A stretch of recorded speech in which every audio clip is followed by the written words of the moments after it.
L'Exode, chapitre 22. Si un homme dérobe un bœuf ou un agneau, et qu'il l'égorge ou le vende, il restituera 5 bœufs pour le bœuf et 4 agneaux pour l'agneau. Si le voleur est surpris dérobant avec effraction, et qu'il soit frappé et meurt, on ne sera point coupable de meurtre envers lui. Mais si le soleil est levé, on sera coupable de meurtre envers lui. Il fera restitution. S'il n'a rien, il sera vendu pour son vol.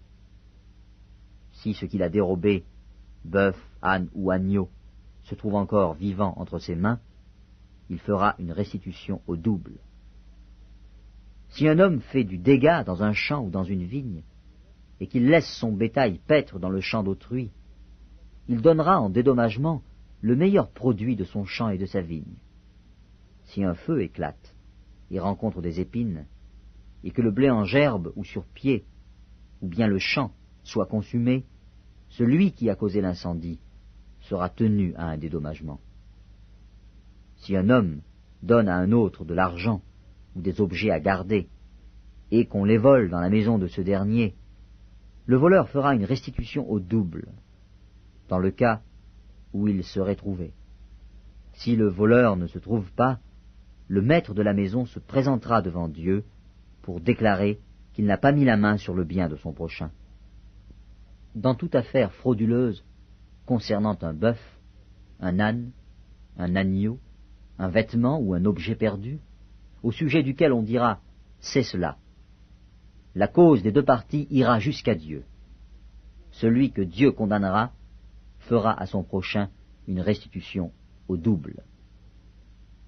Si un homme donne à un autre un âne, un bœuf, un agneau ou un animal quelconque à garder, et que l'animal meure, se casse un membre ou soit enlevé sans que personne l'ait vu, le serment au nom de l'Éternel interviendra entre les 2 parties, et celui qui a gardé l'animal déclarera qu'il n'a pas mis la main sur le bien de son prochain.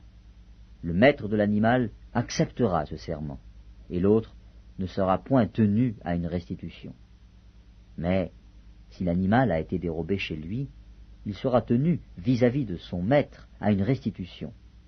Si l'animal a été déchiré, il le produira en témoignage, et il ne sera point tenu à une restitution pour ce qui a été déchiré.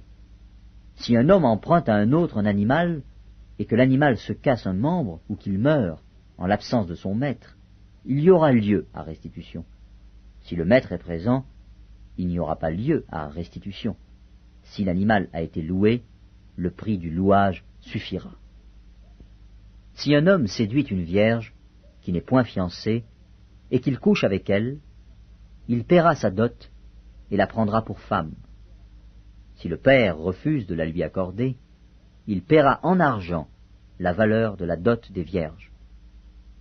Tu ne laisseras point vivre la magicienne. Quiconque couche avec une bête sera puni de mort. Celui qui offre des sacrifices à d'autres dieux qu'à l'Éternel seul sera voué à l'extermination. Tu ne maltraiteras point l'étranger, et tu ne l'opprimeras point, car vous avez été étrangers dans le pays d'Égypte. Tu n'affligeras point la veuve, ni l'orphelin.